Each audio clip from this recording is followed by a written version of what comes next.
Magandang gabi po. Pag-asa Weather Update. Alamin ang lagay ng panahon bukas ng Miyerkules, November 8, 2023 at sa mga susunod na araw.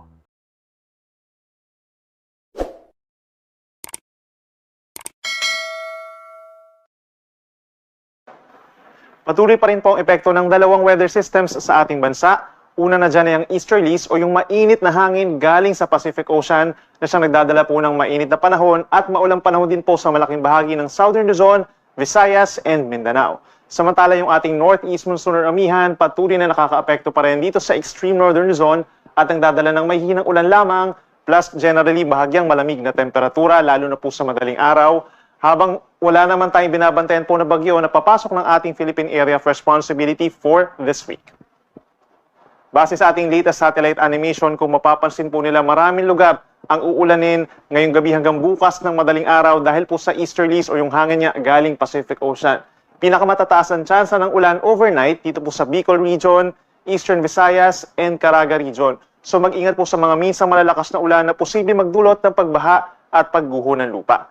Ilang lugar pa po dito sa Visayas, Mindanao, maging dito rin po sa Mimaropa, and malaking bahagi rin po ng Calabarzon. Asahan din po ang maulang panahon na sasamahan din ng mga kalat-kalat na ulan and thunderstorms po na posibleng magdulot din ng mga pagbaha or landslides overnight po yan dahil pa rin sa easterlies. Dito sa may northern Luzon at natitirang bahagi pa po ng central Luzon, lalo na yung facing the West Philippine Sea, generally fair weather conditions or bahagyang maulap at minsan maaliwalas naman po ang gabi, nasasamahan lamang ng mga isolated rain showers or mahinang ulan lalo na po dun sa may Batanes and Babuyan Group of Islands. Bukas naman po, November 8, araw ng Wednesday, pinakamaulan pa rin dito sa may Southern Luzon, kabilang na dyan ng Mimaropa, Bicol Region, and Quezon Province dahil po yan sa easterlies. Asahan nyo mga light to moderate with the times heavy rains bukas, kaya't mag-ingat po sa mga posibleng pagbaha at pagguho ng lupa. Dito naman po sa mga probinsya ng Ilocos Norte, Cagayan, and Batanes, asahan po ang epekto ng amihan o northeast monsoon, bahagyang maulap at minsang maulap ang kalangitan na sasamahan lamang po ng pulupulong mga pag-ambon.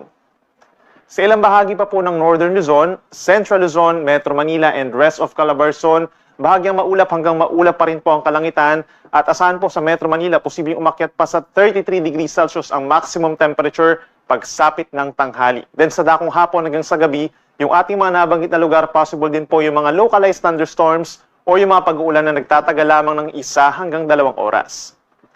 Sa ating mga kababayan po sa Visayas, magdala ng payong kung lalabas ng bahay, asahan po ang maulang panahon throughout the day po Wednesday dahil po yan sa easterlies. Pagsapit ng hapon hanggang sa gabi, mas maraming ulan po ang babagsak dito sa may western and central portions of Visayas. Mag-ingat din sa mga flash floods or landslides.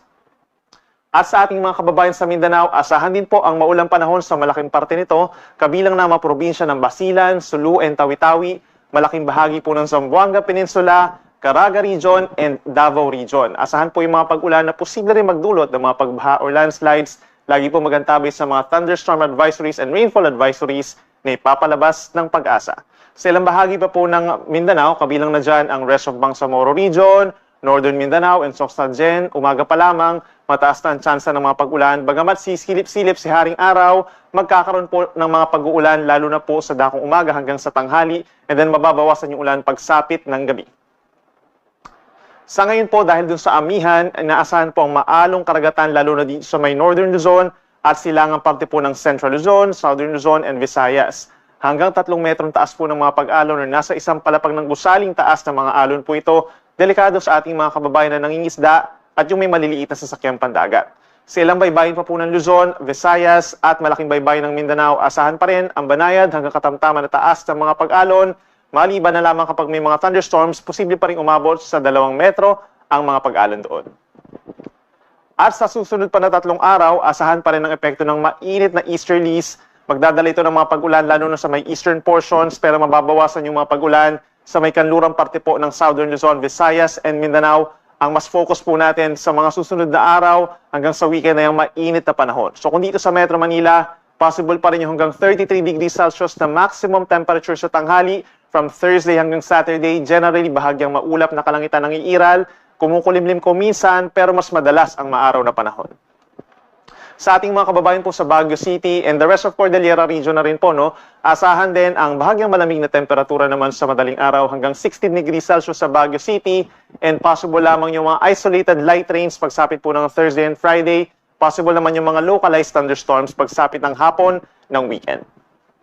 Sa ating mga kababayan sa Kabikulan, generally magandang panahon po ang iiral from Thursday hanggang Friday at mababa ang tsansa ng mga pag-ulan. Madalas maaraw, makikita itong si Bulkang Mayon. Then pagsapit po ng weekend, bahagyang maulap hanggang maulap ang kalangitan. Generally maganda pa rin naman po ang panahon pero possible pa rin yung mga pulupulong ulan.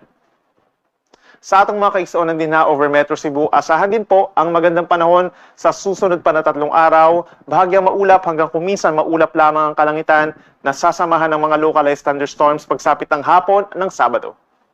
At panguli sa atong mga kaigsuonan din na over Metro Davao, asahan din po ang mainit na panahon for the next 3 days. Epekto yan ng easterlies. Walang epekto ng anumang mga bagyo or low pressure area. So aasahan din po yung mga localized thunderstorms lamang pagsapit ng hapon at gabi.